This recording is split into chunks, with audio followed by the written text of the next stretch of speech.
Anthony Toop has arrived. I don't know who sent me this. It says, don't mention my name.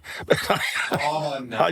No, I'm not making it up. I'm not making it up. Where's it say that? It just says, don't me think my... No.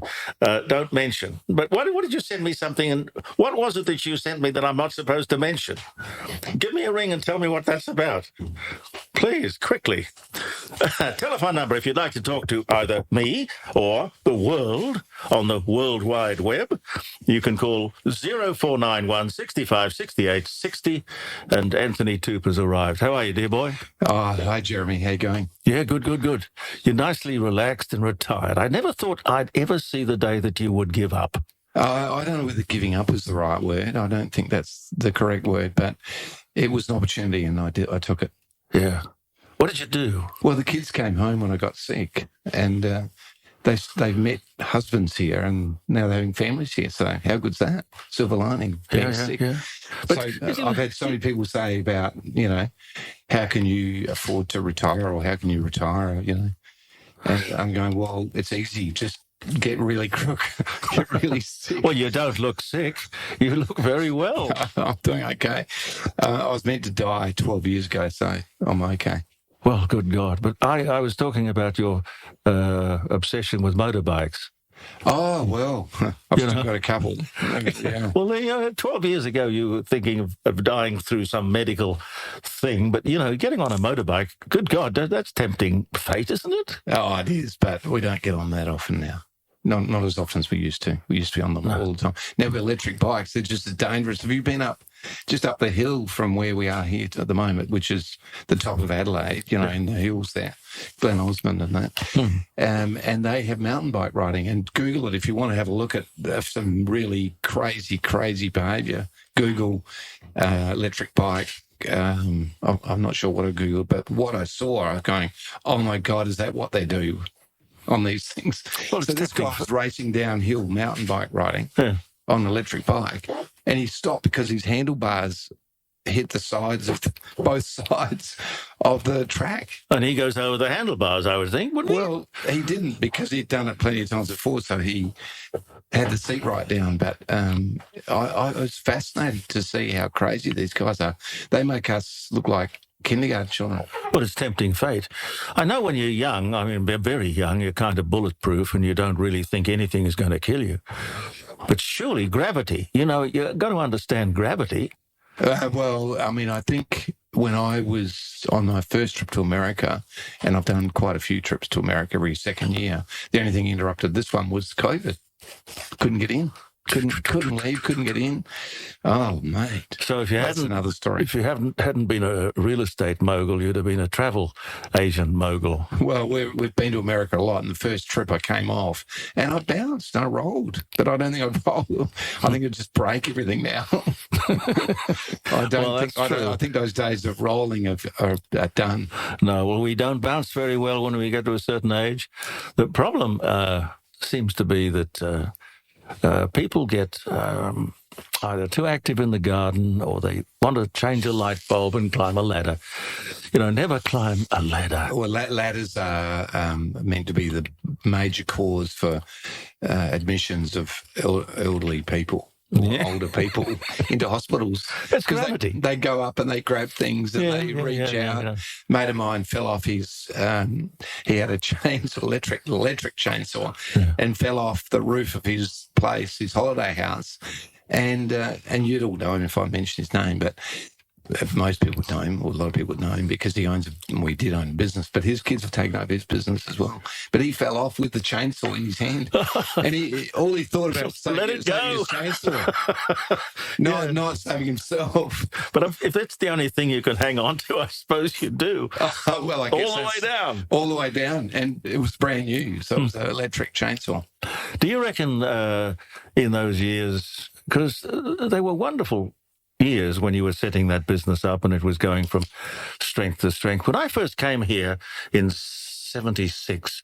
The big agent, the big guys, it was a company called Woodham Biggs. Woodham Biggs. Yeah, I know Woodham Woodham Biggs. Biggs. They were huge. And Gaetjens. Yes. Quite a few, actually. And B.W. Carey. Yeah. Now, all of those sort of went by the wayside. I would suggest perhaps that your company had a bit to do with that, because you really took over and became the dominant premier real estate company. We certainly made an impression, yeah. You certainly did. Do you ever think in your mind, how was that sort of, kissed on the nose by a fairy, or did bloody hard work? Just hard work and I think a real thirst for changing things, actually, for the better. What did you want to change? Well, I remember... I remember there were gimmick ads run against us by some of the what we call it, the historic old names, and they used to run ads against what we were doing, and the gimmick ads in the paper. But what were you doing that caused them so much angst? It was non-stop. I remember they didn't like the new kid on the block. That's right. And around the corner here, we were selling our own home, and it was at the time that they were doing no dummy bids. So we said no dummy bids at this auction. And I thought, just woke up one morning and thought, well, we can't go carrying on about no dummy bids at Toop and Toop unless we have no dummy bids at our own auction. And that was before the legislation. And do you reckon I got in trouble with the industry for that? Wow. Yeah, well, I went to an auction. I've always been fascinated by real estate. And, yes, I know you have. I can't help myself. But I think it's the best investment that anybody can make. The shares go up and the shares go down, and you've got boards of directors over whom you have really no say and no control. But if you have some dirt, they're not making it anymore. But if you've got some real estate, you can look at it. It's a bit like having an old... Well, you can use it and you can live in it. Yes, yeah. And you do have capital gains tax and stuff like that. Old cars, another good investment, because there's no capital gains tax. And you can look at it, and within the realms of decency, drive it a few times a year. But it's something to show for your investment money. Yes, well, and something to enjoy, I guess. Yes. And particularly, I think, during the COVID period, where everyone was reassessing everything. Yeah. And, this whole baby boomer retirement sort of stuff is, I think, in no small way to do with COVID. It's changed everything, hasn't it? It's changed so much. And so now, you go to a trade, we're talking outside the room here before I came on about trucks and cars and repairs and not being able to even converse with the person that's fixing your truck. Yeah. Not being able to explain to them in English, which is meant to be, I thought, our language, but it's not. Yeah. And just trying to explain to them that, no, that's not what I want. I want, X, Y, Z. Mm-hmm. Not Y, Z. Seems reasonable to me. Well, it's not the way it works anymore. Why you've always called yourself Anthony Toop? Why didn't you go for something snappy like Tony Toop? Because 2 single syllables. Okay. And it does not work. Okay. As a family business, it must have been a great joy to see it all come together and flourish and become so successful. It was. We were the national. You probably don't even know this because we stopped bragging about it by then. But we were the national Hall of Famers in real estate, and we were bigger interstate than we were here. Actually, in terms of I didn't know that brand and that.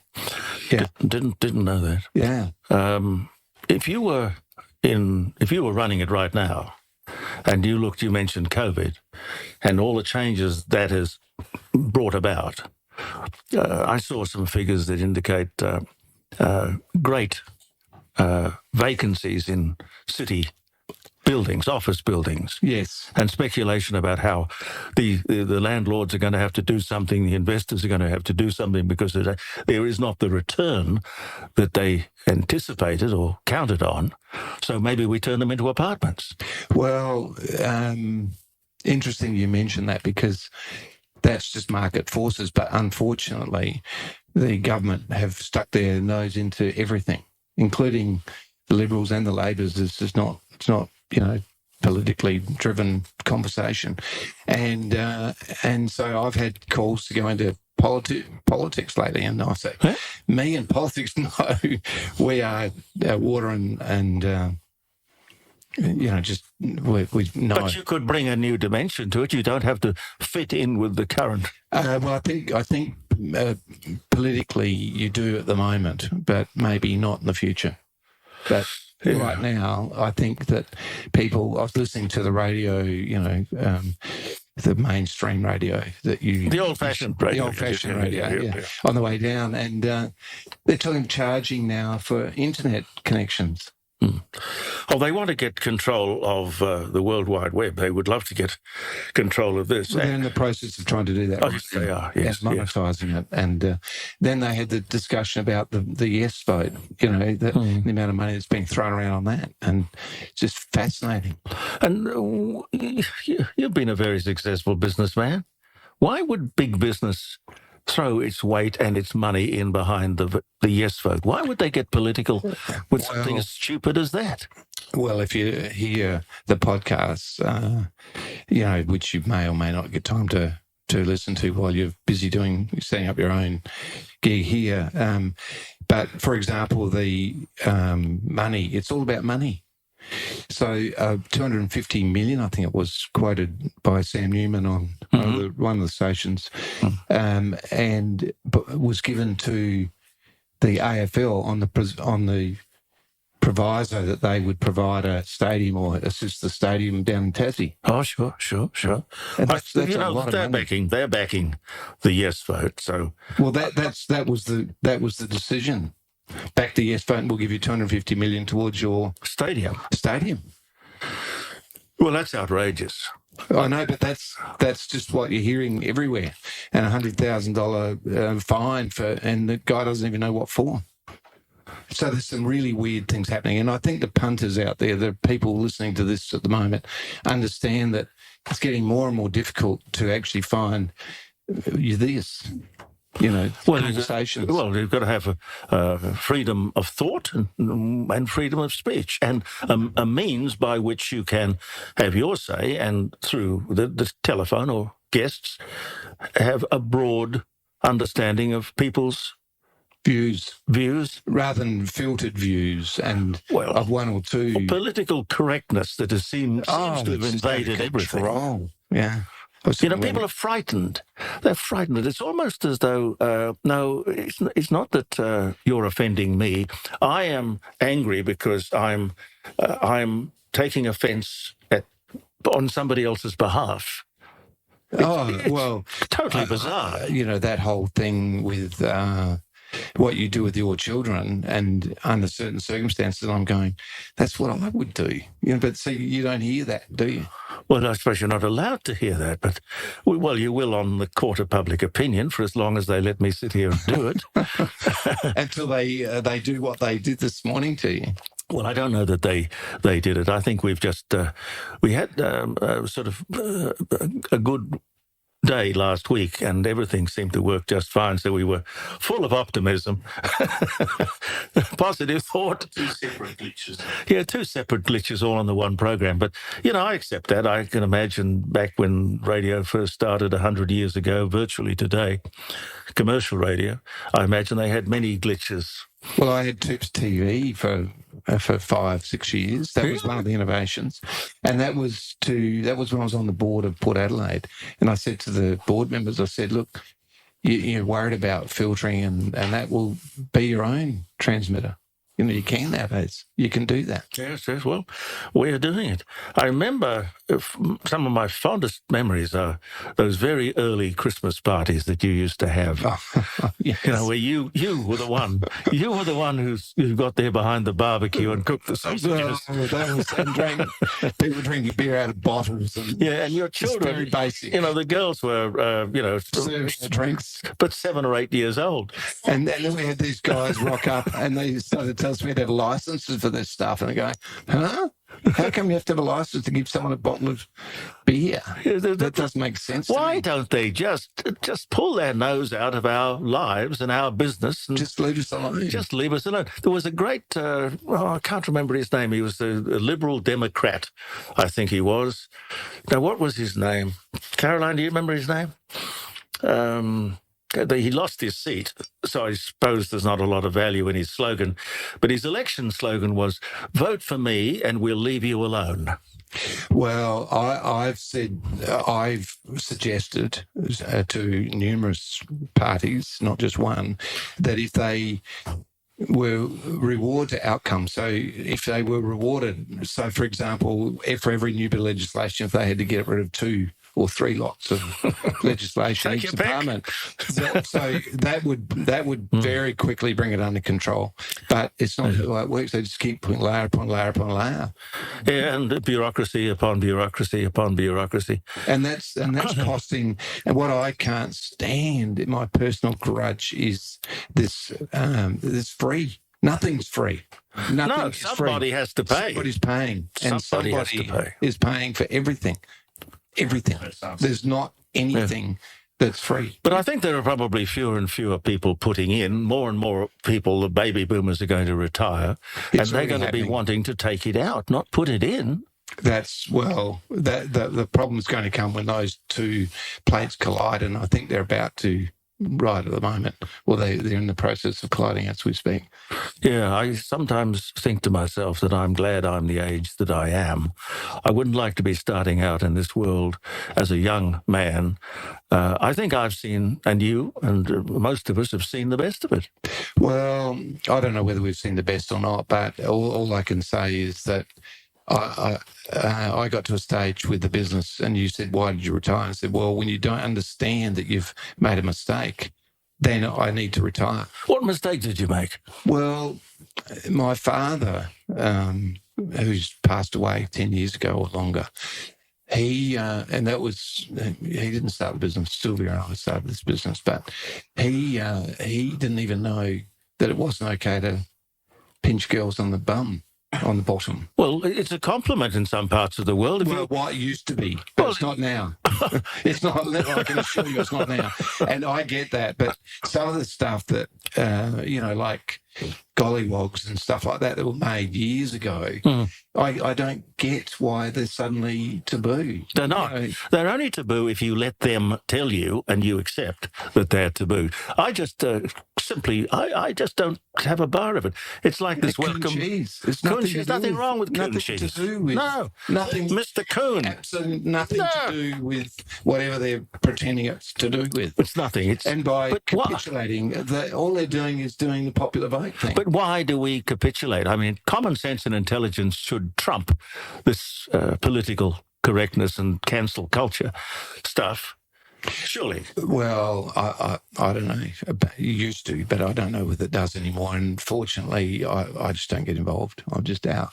No, well, I when you say out, when they do this welcome to country stuff. I stand up to Jetstar and said to them, I couldn't get anything more. I was at the Dish. This is not far away. The Dish. You know, the movie that called The Dish. Oh, yes. Yeah. And that's at Parkes, Parkes, which is in New South Wales. It's just west of Sydney. It's on the same sort of latitude. Anyway, I said to the girl there, "Why are you running 3 flags?" She looked at me completely bemused that I would ask why they're running 3 flags. So they got 3 flags up. Mm-hmm. And I'm going, I thought we were one country. And she just looked at me sideways. And I'm going, oh, okay. So I get it. And I got written to by the councillors who are trying to do the right thing, presumably, or hope they are, from a place we bought a beach house down in Fisherman's Bay. And it was... they wanted to know our thoughts on, what flag to put in the town. And I'm going, Port Broughton, this is South Australia. And I'm going, well, I thought there was only one flag. It's not one flag. And they suggested that maybe it should be one flag. But, the thing is, it wasn't. They were asking our thoughts of putting 3 flags up. And I'm going, Why 3 flags? 3 of the same flag. Makes no sense. And then this Welsh guy that used to work for me now works for Bronte and Jen. He said, why Australians? He said he understood, as a young guy, he understood why Australians are seen as racist, a racist country. He said because you're giving too much away to other people and you're not doing it to everyone. And I'm going, that's a very simple explanation. Actually, when you think about that, in depth, that's actually quite a in-depth, very simple analogy. And that is that they're giving money to one section of the community and it's not their money. It's money. No. Because their ideology is devoted to a little grab bag of left-wing things like climate change and Aboriginal this, Aboriginal that. Popular.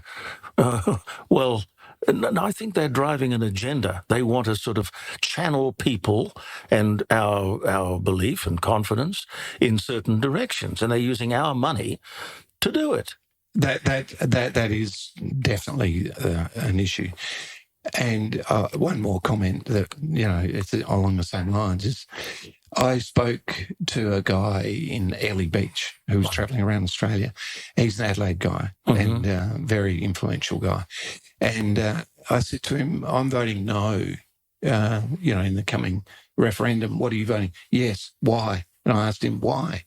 And he couldn't answer it. He said, I don't know, but something's got to change. But it's what you've got to change. The Aboriginal people need a forensic accountant. They don't need a voice because they've had plenty of voices. They're overrepresented in the Parliament of Australia. I mean, the population is 3%, and the number of politicians, members, representatives, that is 11. So they have 5% of the parliament. 3% of the population has 5% of the parliament. Okay, so they're overrepresented. Now, if you want more people in power, you just get them to run for office and do it the way we all do it. Well, democratically. At Sunshine Coast, I was speaking to a guy whose car looked like it had rusted out pretty much. And I said, spending too much time on Fraser Island. Turned out he was actually one of the representatives for the Aboriginals, and I couldn't pick him being Aboriginal, looking at him, so that's how white he was. Anyway, he invited me to my great disbelief, to a forum, Aboriginal guy forum, on protesting the yes vote against the yes to a no vote. Yeah, well, it's not even united. Because he said the money that is going to be spent with these few people and they'll vote whichever way they're told to vote, because that is what they're there for, to just clear the way. He said it's carte blanche control for these few people. He said it's just no. It's got to be no. This is the full 26-page document from the Uluru message from the heart. Not the one pager that the Prime Minister's always talking about, that he's pledged to implement in its entirety. The 26 pages, and it's headed up the Uluru Statement from the Heart. This is it. 26 pages. And it goes through... they've even set up diagrams as to how the Parliament will look. They demand to have a certain area of Parliament House set aside for them. That's apartheid. Separate development, which is what apartheid means. Separate development. And a separate chamber. This chamber that they're going to develop is above the members or the House of Reps and the Senate. So it's above that, has more control, more authority. Well, it doesn't have to answer anyone except the paycheck. No, well, look, it's set out here in glorious black and white. Literally, page after page I can see you've read it thoroughly because you've got marks everywhere. I have got marks all over it, but I don't want to badger people. I just want to encourage people to get a copy of it and to look at it and read it and understand exactly with open eyes. So how do they get a copy? Well, you can just go to the Sky News website and download it from the Sky News website. It's there in all its disturbing detail. Okay, all right. Well, we weren't meant to be talking about this, were we? But anyway, Well, why not? But it's a big topic, and I don't know why people aren't talking about it more. And so I spoke to a young guy yesterday about, and he just said, I don't want to be involved in politics. I'm going, oh. It's not politics, dear boy. It's your country. Yes, but I'm just saying that was his reaction to but it. He should join the dots and realise that the country's worth fighting for. Well, it is, but not to us, but not to them. Oh, God, okay. So they haven't had any bloodshed or anything. It's all just been too easy. Yes, I know. And I said to Sylvia, I said, look, money can make and ruin lives. Oh, God, it can, yes. So I think the only money... We were so busy making it for the kids. Yes. We forgot about, The only money people should have is that which they work for. Because that gives it perspective. It gives it value. You know what you have done for it. I've got endless stories here, Jeremy, which I won't bore your listeners with. But another one is, it's nonstop. So we're in Europe, okay? So you might say fat cat in Europe. Okay, well, whatever. This was, 10 years ago, 11 years ago, just after, 12 years ago, I was sick. So it must have been 10 years ago, about 2 years after I'd sort of recovered. Anyway, we were away, and this guy who doesn't speak English and doesn't read or write any English at all was employed by an employment guy for the vineyard. Anyway, he just jumped on the middle of the night. This tractor fell off it. He didn't speak to anyone, just fell off it, and hurt himself. Didn't kill himself, but he hurt himself. And then it was Sylvia's fault. And we've got a vineyard manager. We don't even know what blocks are what and when they're harvesting or anything. Huh. We don't know anything, which we probably should. But you're supposed to take responsibility. But it's our responsibility. And it's his responsibility. What's more, listen, this even gets better. So we got told we had to put work instructions. We said, well, the guy won't be able to read it. Then you have to have it in their language. I'm going, oh, okay. So we've got to have it in their language. And so we have to pay them in their currency. No. In fact, while you're at it, it's not 10 cents a plant to prune anymore. It's 10 cents or award, whatever's the lower. Lower the higher amount. And so, it's just weird. The whole thing's really weird. And they wonder why we're not competitive. And they say we're in a wealthy country. At the moment, we're in a wealthy country.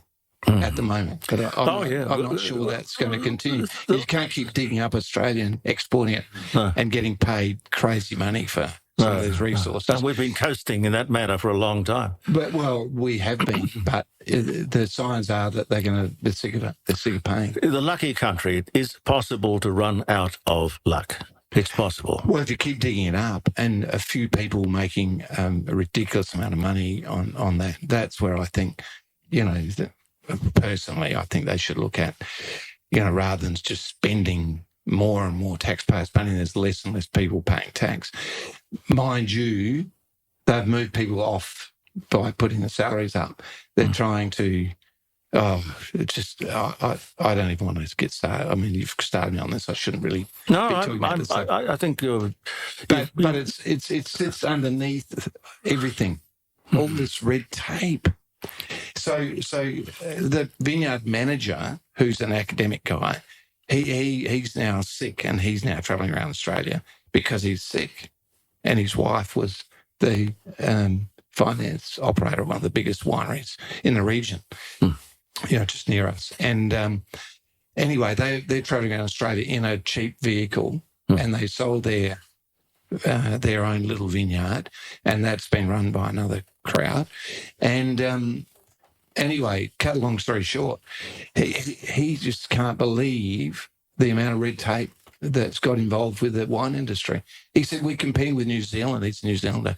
Competing with New Zealand, and we're paying the wet tax here, but they're not paying it. Like, and now I'm not sure that's right or not. I really don't care.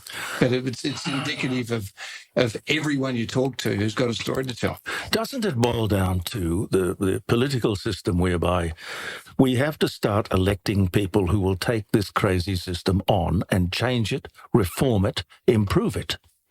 That's fine, but when you get cameras, everyone's got a camera in their phone now, and you get photographs posted on social media. I think social media's got a lot to answer. Oh, it's anti-social media sometimes. Not this. No. Well, the reality is that this is the only way you can deal with it, I suppose. The only way you can get your message out, because you can't say this stuff on mainstream radio anymore. Well, if the radio station, when I owned my own radio stations, I had great confidence and respect for the opinions of the people I employed, and they were totally entitled to have any say on anything that they wanted to. And that I mean, God, that should be written in blood on all broadcasting licenses. That you should, management can't take over and say, "I'm sorry, I'm not. You're not expressing my opinion."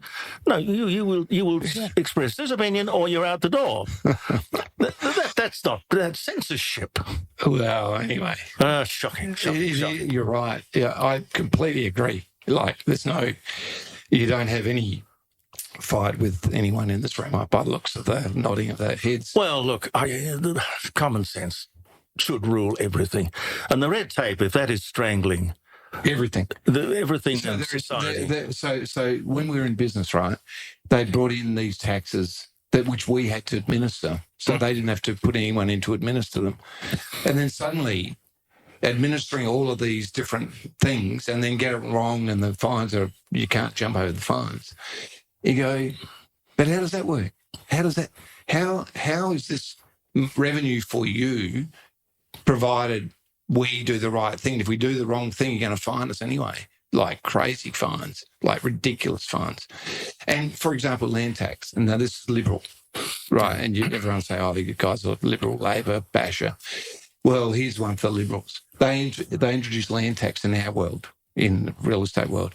And to this day, they still don't know what land tax to charge anyone because of the stupid formula they came up with. And so there's Lucas, if you're listening, Rob, he used to live at the end of the street, and he's gone on some stupid retirement package because he doesn't care. I know. But that's. But who gave them the right to charge? Oh, I can understand rates and taxes simply because somebody's got to pick up the rubbish and there are things around the neighbourhood, to do things. But for the government to say, well, you own a property, you have to pay land tax. Why do we have to pay land tax? Because you've got to pay your way. Well, no, we dig our heels in and say, sorry, that's not the system that we want. Well, to finish that story, so last year we had our accountants and they sent us a bill for a couple of grand. And they're good accountants, but they said, oh, God, we're going to go back and speak to the land tax department again, on exactly the same information. Exactly the same. $4,000 to $14,000 for land tax on one of our properties that we had. So we sold it. There goes a rental. And that's right. That's what'll happen. Under market at $500 a week. That's what'll happen. And that's what's happening. And so then the government step up and say, well, we've got to replace all this. It's just madness. It's just crazy. I think it's time that the adults took over the classroom, or the animals are running the zoo. The animals are running the zoo. But can you imagine anyone coming up with a system called payroll tax? Payroll tax to tax you for employing people. Yes, what are they thinking? What a wonderful logic! If somebody came down from Mars and you had to explain this to him, you couldn't. They would payroll tax. Shake their heads and go, "Oh, look for another planet, thank you." Yeah. I was saying yesterday on the podcast and the Facebook page that Peter Malinowskis is after some. Well, I suppose a think tank. He's going to put a lot of clever people around the table. I hope he puts the right clever people around the table who will tell him what he needs to know, not what he wants to hear. looking for ways to boost the state, looking for good, bright ideas for South Australia. And I gave him one for free, which was be the first state in Australia to do away with payroll tax. Just do away with it, like Bjelke Petersen did away with death duties. And millions of people flowed into Queensland because there was an advantage. A good competitive advantage. Now, if we became the first state in Australia to do away with payroll tax, mind you, it wouldn't be for long because the others would have to follow. But we would have a huge advantage over the rest of them. Well, you get known for being innovative if you do enough of it, but you've got to keep doing it. Well, we've got to keep pushing them to do it. Yeah, well, I mean, he's the right guy to probably talk to about this stuff because at the moment, well, my understanding at the moment, he's quite logical. Yeah. Not ideological, but logical. I like that. Yeah. And so, I'm not a Labor or Liberal basher at all, but certain things happen. And then when the Libs did this stupid thing with land tax, I'm going, what are you thinking? These very people that have given you money to help you along the way are the ones you're punishing. I don't get that at all. No, it's not logical. It's not logical. But you think about a government that introduces, when you've got the template of what to do and what not to do. When I was first here, there were no poker machines. And the template was not to introduce. No, you could see in New South Wales what poker machines had done to society, and of course the poorest people, because the whole poker machine thing seems to be punishing the poorest people in the community, not the richest. The richest can maybe afford to gamble, I don't know.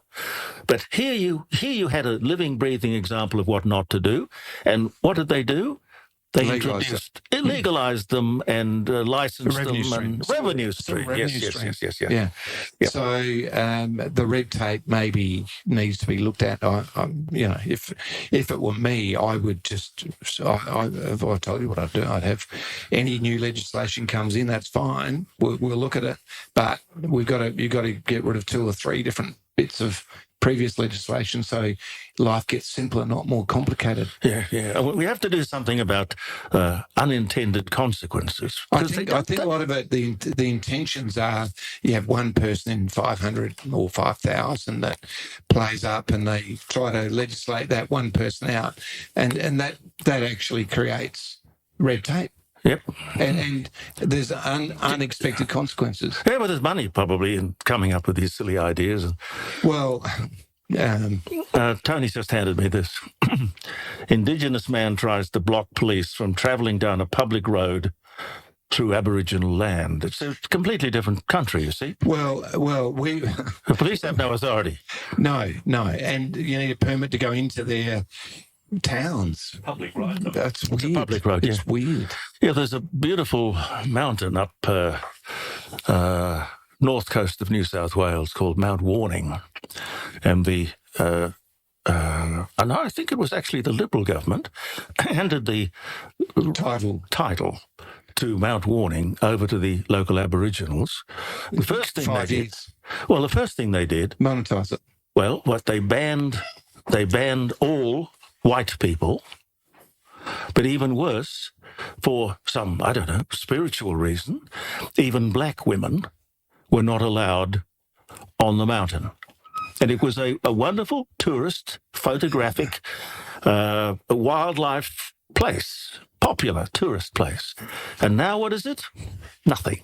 Well, I've got plenty of stories about that, but anyway, we won't go into that. But I can tell you a very current one, Cape York. Now, there's we took 3 friends up and we said, if you don't go up very soon, you will not be able to go to the Cape. Cape York, if that's the tip of Australia, in Queensland. And the Jardine River, they doubled the price to cross it because there's crocodiles up there. Well, no, that's not why they have to pay the crocodiles. No, but the crossing is about 30 metres, 20 metres, and it was over $200 for us to cross it. About 30 metres. Where does the money go? Who's charging the money? I think initially the money was going to go into the community, but none of it's made it. It's all gone to the families. No. 1 or 2 families, I think, from what I gather. But they've given Queensland the size of Tasmania to the Aboriginals recently. Well, 55% of the land mass of Australia is owned by, or the Aboriginals have legal title to, 55% of mainland Australia.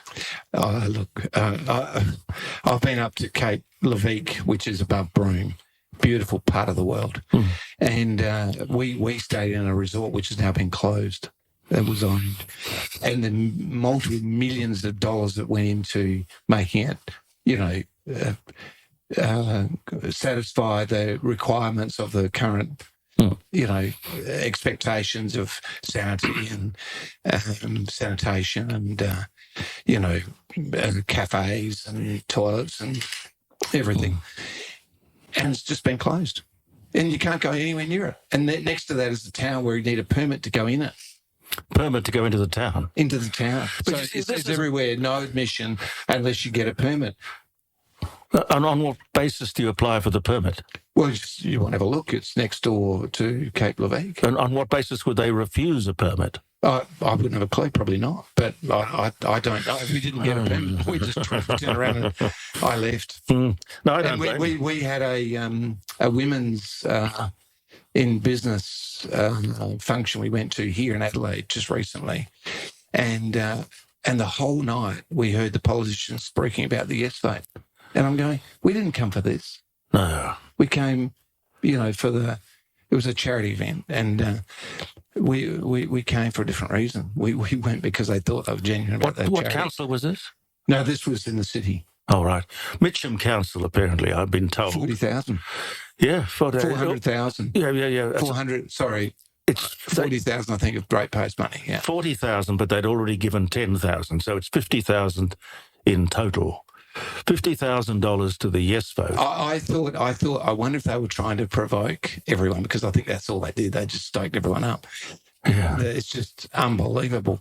People are now whinging about, their roads and the bars and so, well, if you've got that much money to throw around, throw some my way or our way, right. And let's fix this bit of the path. This is the part of this whole yes-no thing that is divisive. Oh, it's divisive than when you land anywhere in Australia and you hear the welcome to country.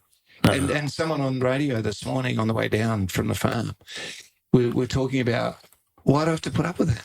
What's all that about? Why am I welcoming to my own country every time I fly in a frigging plane? Yes. So I said to the hostess a while ago when I took one of the flights, I said, this is very divisive. This is just and she's and irrelevant.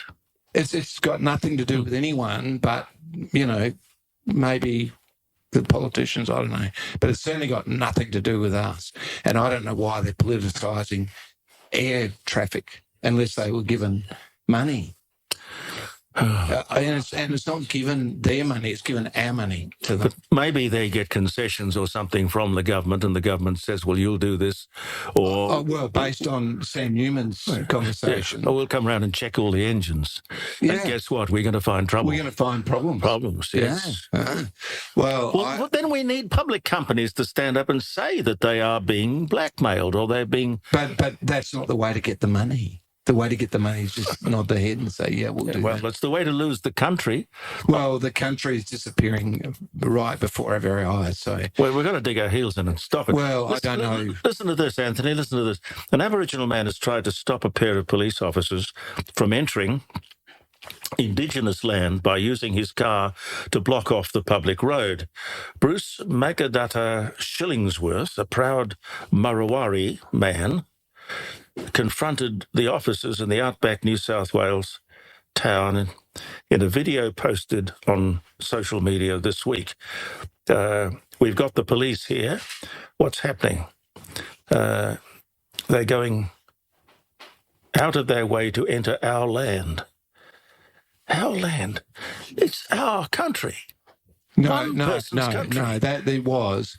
I mean, Thanks, we've Tony. been atop of Ayers Rock. It's not Ayers Rock. Eulari's Rock, and I thought that was part of Australia too, but it's not. You can't climb the top of that anymore. Well, I'm sorry, we've got to stop this nonsense because it's not going to benefit, because the vast majority of people who are putting money into the coffers of this government, if we stop doing that, if we see no good reason to do it anymore, they'll run out of money. But the Aboriginals won't get their $35 billion a year plus land rights. I don't think that the Aboriginals as a collective group are interested in what's going on at the moment at all. No, so the activists, and surely they're not numerous enough to be a problem against the entire common sense population of the country. I think this apathy of the young that haven't had any trials or tribulations, haven't had any real skin in the game, is what they're relying on. And that's all the, 18, the voting age, 18 to 25 probably. I wish I could find it. A lady sent me a thing about this Welcome to Country business where she went through all of the... it's on every single building. So I took photos of it down in Western Australia. And it was on the tourism. It was on their Welcome to Country on their tourism doors. Yeah. Like it was just everywhere. Everywhere you went was Welcome to Country. I go, hang on a minute. So I'm a visitor in this country. Is that what you're really trying to say? That's what they're trying to say. Well, that's what they are saying, actually. That's not what they're trying to say. And I'm going, but I'm not a visitor. I was born and bred here, paid a huge amount of tax, which is, and one of the reasons we've got properties in Queensland is the amount of money going in up there is unbelievable. It's just incredible. Just roadworks. You go up the Bruce Highway, and which goes all the way up to the top. And honestly, it is a nightmare because of roadworks. And it's not little roadworks, it's huge roadworks. And I'm going, where's all this money coming from?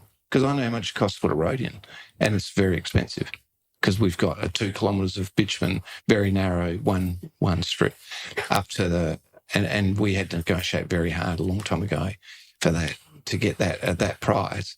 So these are millions, multiple millions of dollars. And I said, where's all this money coming from? Well, where's all this money coming from? Well, I'd like to know where it's going. Well, you can see where it's going. You just need to travel a bit. And years ago, in '94, we went around Australia with the kids, and even then, they burnt out cars everywhere. And if you speak to the car guys, in fact, you should really speak to my neighbour who's got stations. His family have stations, and he's saying the secret women's business, secret men's business that everyone goes on about is really secret because of what they do at them. Yeah. Look, I'm prepared to believe that. There was a story around this morning about a busload of kids, Alice Springs, a busload of kids, all under the age of 12. They literally hijacked the bus, 2:00 in the morning, stole the bus, and they were driving around Alice Springs, yelling and screaming, and eventually the police had to spike the tyres, to stop the bus, get in the bus, arrest the kids. Which would have got thrown out of court immediately. Oh, which reminds me of a broom story. Do you want a broom story? Yeah, give me the broom story. Okay, so we're in this little hotel, just cheaper than we Broome has got a couple of really lovely, did have nice tourist spots. Beautiful spot. Anyway, this ex-Adelaide one, not far from the main game up there, not far, walking distance, was telling us, lock your doors. And so why would we lock it? Make sure you lock your doors and take your key with you, because they've got these young Aboriginal kids that done over 200 robberies because they're so young, and the police just waiting for them to turn 18 before they can touch them. Yeah. And I go, but that's wrong. Of course it's wrong, because they'll... It's teaching them really bad things. As the twig is bent, so shall grow the tree. By the time they're 18, they will be hardened criminals. Yeah. Well, they won't turn 18 before they stop doing this, but, No. well, I don't know, actually. I had a listener who used to ring me from Tennant Creek, and the stories he would tell me were just amazing. I don't think for a second there hasn't been the wrong thing done by these guys. Our forefathers, perhaps, or their forefathers, probably that far back. But they're trying to open that can up now and pointing the finger in the bone, or if you like, at us. And I'm going, but hang on, we're bystanders in all this. We didn't do it. But you don't hear any of that. No, there's no balance and there's no logic being applied to it. It's just sort of a group think. Yeah, and this guy that's very influential in Adelaide telling me that I don't know why I'm voting yes, but I'm going to vote yes. And I'm going, but aren't you a thinker? No, well, I can't get any details, so I bet something's got to change. Yeah, I'm going, when in doubt, don't. When in doubt, especially the Constitution, don't. And so the local Labor Party here was telling me at the variety show that they don't understand either. And so they've put it through on legislation. If it doesn't work out, they can change it, which is a lot more smarter than constitutional changes, which you can't change. But I think they pulled the local legislated voice thing. I think they pulled that because what did Peter Malinowski say? He said it is going to confuse the referendum. Now, I don't think. Yes, it is going to confuse because you've got far too many people thinking they're either going to be involved in the voice or angry because they're not involved in the voice. You've got 400 separate clans and tribes in Australia, and you're not going to be able to satisfy all of them with equality. Clearly, there are going to be some people, powerhouse or prime movers in all of this, who are going to be overrepresented. The little guy and the little woman, they're not going to be represented.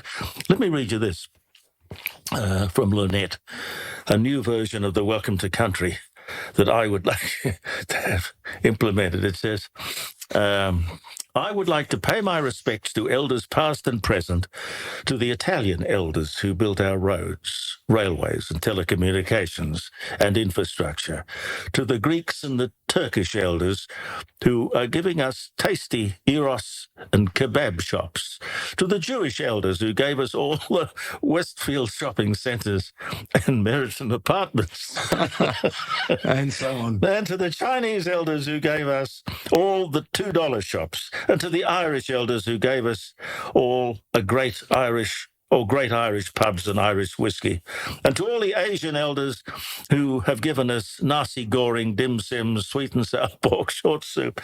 I'm getting carried away. I put some of that in there. Let's celebrate their accomplishment and contributions to the country. And I think, Lynette, I told you I'd read it out. I think that's very clever and very right. Yeah, well, my wife is Swiss-Polish, and she said, so when do the Swiss and the Polish get an opportunity to have a voice? Yeah, I couldn't agree more. So, it's just flaunt with it can't happen. Yeah. And which is why I guess I'm on today, really, Jeremy, is that some of the stories and some of the things you see with your own eyes and you just go, what are they thinking? What are they thinking? The trouble is they're not thinking. No, they're just very short-sighted. It's about what happens in 4 years' time when the election comes up. Will the unemployment be down? Will the rates be down? Will people be in less pain? Will they vote for me? That's it. Well, again, you've got the short-term thinking because everything is from 1 year to the next in terms of the budget. Yeah. 1 year. And if it's not that, it's the political cycle. It's either 3 years or it's 4 years. And they're not going to think out nation building or forward over the horizon stuff because they're not going to be there to benefit from it or even to be penalised for it. So it's just short term, the whole thing. Mm-hmm. Well, and that's why China's, and what's going on in Russia and Ukraine at the moment is so dangerous is that, unfortunately, whether you like it or not, they do get things done. They do, and because you can't really tie yourself down with this endless debate and like the Kimber thing with the repository for the nuclear waste. I mean, by the time you talk to everyone and get everyone's opinion, you're never going to satisfy everybody. And obviously the Chinese Communist Party have a more, well, what can I call it, direct approach. Well, I don't agree with handing it over, but, when things like that's going on at the moment happen, you go, oh, God. Just save me, please. There's endless waste of time and debate and all the rest of it. Time and money and you'd make a good politician. Oh no, would I? You would make a good politician. Terrible politician. I think the politicians that are in power need to not be looking forward to more power. I think they should be already just well set up, and they're doing it because they believe in it, not because they want the recognition or the table one at everything and, everything for nothing. And you only have to look locally and, oh, God, some of the rorts and that go on, it's just terrible. Just terrible. Don't we have a sort of an ICAC that's supposed to look after things like corruption? That's just another body of people all on big payrolls to make sure that everyone that's paying them is happy. Yeah. What I loved about that story, you familiar with the Gladys Berejiklian story in New South Wales? No. Well, she was the premier, very good premier, and I knew that. She had a romance with this guy, the member for Wagga, I think it was, Maguire. Anyway, I won't go into a character analysis of the bloke, but anyway, they attacked her because of certain things that they thought the Premier had been in favour of in that electorate because of her relationship. And I think even within your own party, you've got people who want to bring you down. There's jealousy everywhere. Anyway, they did bring her down. They had the ICAC investigate her. 2 years, this is after they ruined this woman's life, 2 years after they came up with the conclusion that she had committed serious, what was it called? Oh, I don't know, serious corrupt behaviour, I think it was. Serious corrupt behaviour. And they had the opportunity to refer the whole thing off to the DPP. And when asked why they weren't going to send off this awful charge about this nice lady, maybe a naive lady when it came to matters of the heart. But anyway, oh no, we can't put this to the Director of Public Prosecutions because we don't have enough evidence. We don't have enough evidence. We've got enough evidence to ruin her life, but we've got no evidence to charge her with anything. That's okay. I hate. I mean, I really should get off this microphone, Jeremy, because Johnny Cash is going to sing us out. I think this is slasherist stuff. No.